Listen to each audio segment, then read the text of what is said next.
राधे राधे, हरे कृष्ण। आप सभी को ज्येष्ठ पूर्णिमा और वट पूर्णिमा की बहुत बहुत शुभकामनाएं।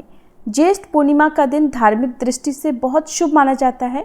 इस दिन भगवान विष्णु, माँ लक्ष्मी जी, श्री सत्यनारायण भगवान और चंद्र देवता की पूजा का विधान है। और ज्येष्ठ पूर्णिमा को वट पूर्णिमा के नाम से भी पूजा जाता है, क्योंकि इस दिन वट वृक्ष की पूजा करके सुहागिन महिलाएं अपने पति की दीर्घायु की कामना से निर्जल और निराहार वट सावित्री व्रत रखती हैं।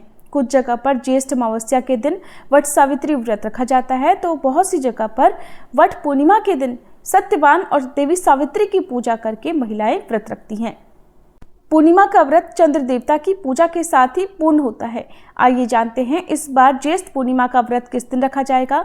इस बार पूर्णिमा तिथि के दिन भद्रा भी रहने वाली है, तो भद्रा काल कब से कब तक रहेगा, भद्रा का वास कहाँ होगा, साथ ही आप जानेंगे पूर्णिमा के और वट सावित्री व्रत की पूजा के शुभ मुहूर्त के बारे में और चंद्रोदय के समय के बारे में। अगर आपको जानकारी थोड़ी भी अच्छी लगे तो वीडियो को लाइक जरूर कीजिएगा। हिंदी पंचांग के अनुसार पूर्णिमा तिथि इस बार 29 जून सोमवार को सुबह तड़के 3:07 से शुरू होगी और पूर्णिमा तिथि का समापन होगा 30 जून मंगलवार को सुबह 5:26 पर। ऐसे में इस बार पूर्णिमा का व्रत, स्नान दान, श्री सत्यनारायण व्रत और वट पूर्णिमा का व्रत 29 जून दिन सोमवार को ही रखा जाएगा, क्योंकि 30 जून को पूर्णिमा तिथि सुबह ब्रह्म मुहूर्त में ही समाप्त हो रही है। ऐसे में आप कंफ्यूज मत होइएगा, 29 जून सोमवार को ही पूर्णिमा का स्नान दान और व्रत किया जाएगा। स्कंद पुराण के अनुसार वट सावित्री व्रत ज्येष्ठ मास की पूर्णिमा के दिन करना चाहिए, इसलिए गुजरात, महाराष्ट्र और दक्षिण भारत की सुहागिन महिलाएं ज्येष्ठ पूर्णिमा को इस व्रत को करती हैं।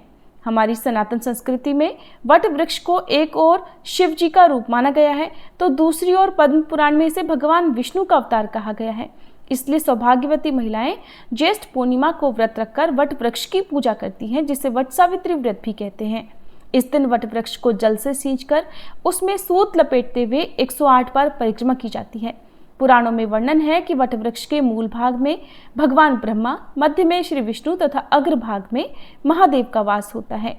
इसके अलावा वट वृक्ष को अमरता का प्रतीक भी माना जाता है, इसलिए जो महिलाएं इस दिन व्रत नहीं भी रखती हों उन्हें भी वट वृक्ष की पूजा करनी चाहिए। सोमवार का दिन होने के कारण इस दिन का महत्व और भी बढ़ गया है और ये सोमवारी पूर्णिमा होगी। 29 जून सोमवार को ब्रह्म मुहूर्त सुबह 4:12 से 5 बजे तक रहेगा, जिसमें आप पूर्णिमा का स्नान करके पूजा कर सकते हैं। इस दिन सूर्योदय होगा सुबह 5:48 पर, सूर्यास्त होगा शाम 7:12 पर, अभिजीत मुहूर्त दोपहर 12:03 से 12:57 तक रहेगा, जिसमें आप श्री सत्यनारायण भगवान की पूजा और कथा का पाठ कर सकते हैं। राहु काल सुबह 7:30 से 9 बजे तक रहेगा और इस दिन भद्रा काल सुबह 5:26 से शाम 4:16 तक रहेगा। भद्रा का वास पाताल लोक में होगा, इसलिए पूजा पाठ संबंधी कोई भी कार्य आप कर सकते हैं, क्योंकि पाताल लोक की भद्रा पृथ्वी लोक पर अशुभ नहीं मानी जाती है। प्रातःकाल पूजा का सबसे शुभ मुहूर्त रहेगा सुबह 4:26 से 5:26 तक और शाम की पूजा आप गोधूली मुहूर्त में यानी शाम 7:22 से 7:42 तक कर सकते हैं। इसके अलावा आप रात 8:23 तक भी शाम की पूजा कर सकते हैं। 29 जून सोमवार को चंद्रोदय शाम 7:02 पर होगा।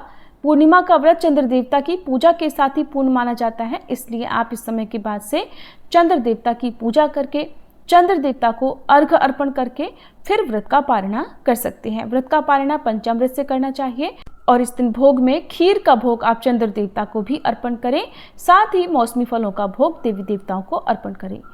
वट सावित्री पूजा यदि आप इस दिन कर रहे हैं तो पूजा करने के 2 शुभ मुहूर्त हैं, जिसमें सुबह का मुहूर्त सुबह 4:26 से लेकर 7:25 तक रहेगा।